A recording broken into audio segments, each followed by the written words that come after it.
만일 죽은 자들이 도무지 다시 살아나지 못하면 죽은 자들을 위하여 세례를 받는 자들이 무엇을 하겠느냐? 어찌하여 그들을 위하여 세례를 받느냐? 또 어찌하여 우리가 언제나 위험을 무릅쓰리요?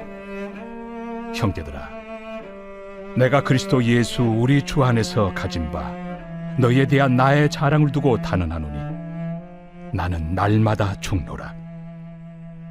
내가 사람의 방법으로 에베소에서 맹수와 더불어 싸웠다면 내게 무슨 유익이 있으리요? 죽은 자가 다시 살아나지 못한다면 내일 죽을 터이니 먹고 마시자 하리라. 속지 말라.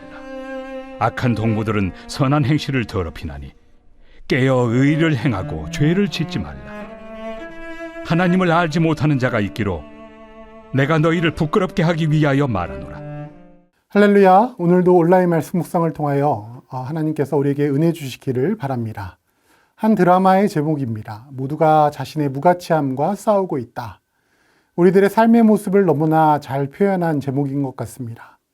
세상은 우리가 얼마나 공부를 잘하는지, 얼마나 많이 버는지, 얼마나 잘생겼는지, 예쁜지, 또 얼마나 성취했는지로 끊임없이 우리에게 값을 매깁니다.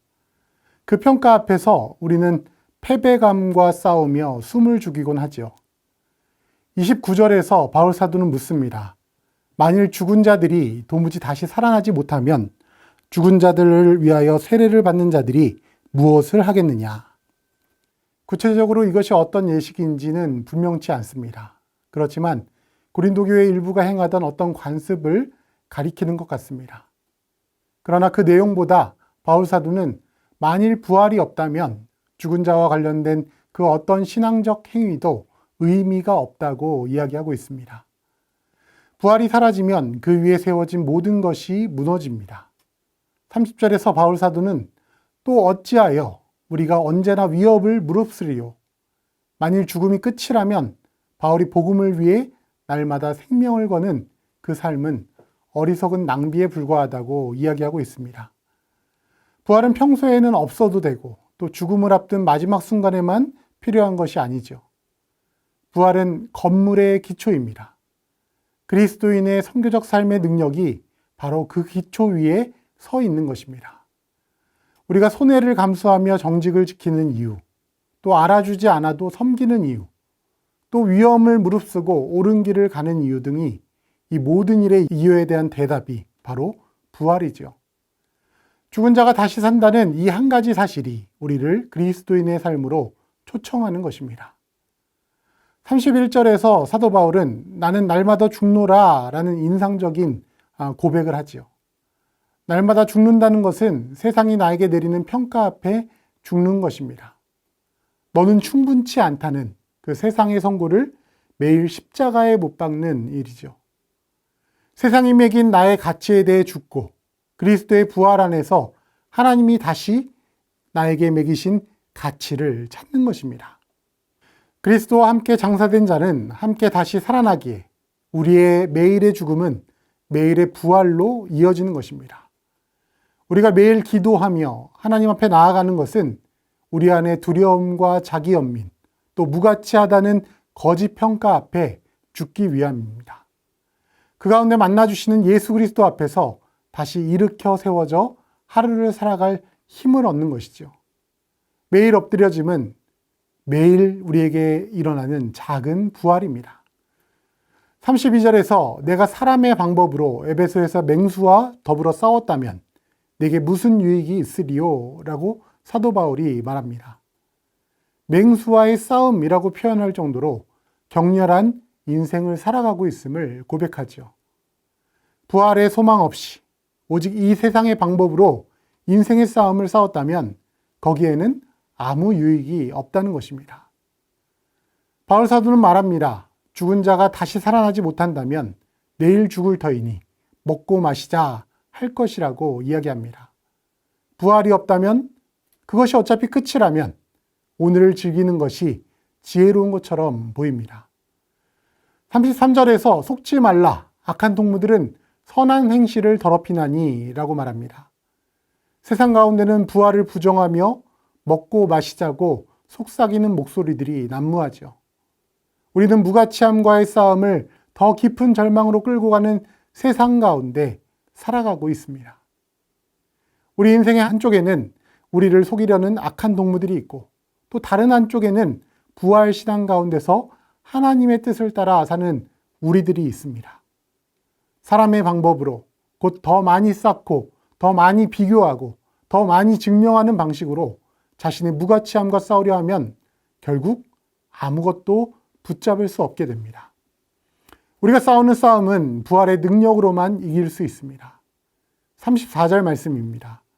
깨어 의를 행하고 죄를 짓지 말라. 하나님을 알지 못하는 자가 있기로 내가 너희를 부끄럽게 하기 위하여 말하노라. 부활신앙 가운데 있는 사람의 삶은 세 가지 모습으로 나타나게 됩니다. 첫째, 깨어 있어야 합니다. 먹고 마시자라는 이 영적으로 취한 상태, 그 마비된 상태에서 정신을 차리라는 것이죠. 둘째로는 의를 행해야 합니다. 의는 무엇입니까? 하나님의 뜻을 분별하여 순종하여 살아내는 것입니다. 부활을 믿는 사람은 부활의 능력으로 옳은 일, 즉 하나님이 기뻐하시는 일을 행하는 사람입니다. 마지막으로 죄를 짓지 말아야 합니다. 부활의 사람이 죄와 결별하는 이유는 단순하죠. 죄는 사라져갈 옛 질서에 속한 것이기 때문입니다. 다시 살아날 사람이 무너질 것에 자신을 메어둘 이유가 없는 것입니다. 바울 사도는 하나님을 알지 못하는 자가 있다라고 합니다. 하나님을 안다는 것은 곧 부활을 안다는 것입니다.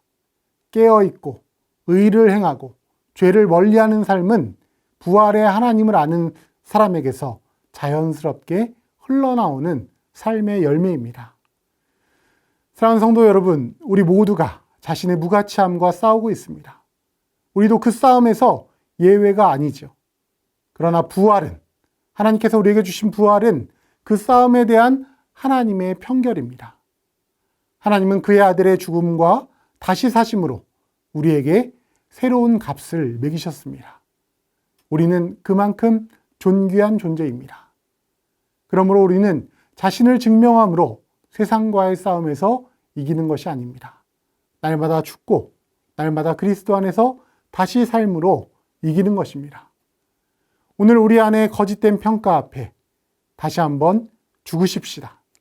그리고 부활의 빛 가운데 깨어 의를 행하며 죄를 멀리하는 부활의 삶을 살아내셔야 할 것입니다. 기도하겠습니다. 사랑과 은혜가 풍성하신 하나님 아버지, 오늘도 세상은 우리에게 너는 충분하지 않다며 우리의 삶의 가치를 깎아내리고 우리가 그 무가치함 속에서 싸우고 있음을 고백합니다. 우리를 긍휼히 여겨 주시옵소서. 사도 바울의 고백처럼 우리가 세상의 평가와 자기 연민에 대하여 날마다 죽게 하옵소서. 그것이 삶의 절망이 아닌 그리스도와 함께 다시 살아나는 소망의 죽음임을 믿습니다. 어두운 새벽마다 엎드리는 우리의 작은 부활을 통해 새 힘을 공급하여 주시옵소서. 오늘 하루도 날마다 죽고 다시 사는 부활의 승리가 성도들의 삶에 가득하게 하실 줄 믿사오며 예수 그리스도의 이름으로 간절히 기도드립니다. 아멘.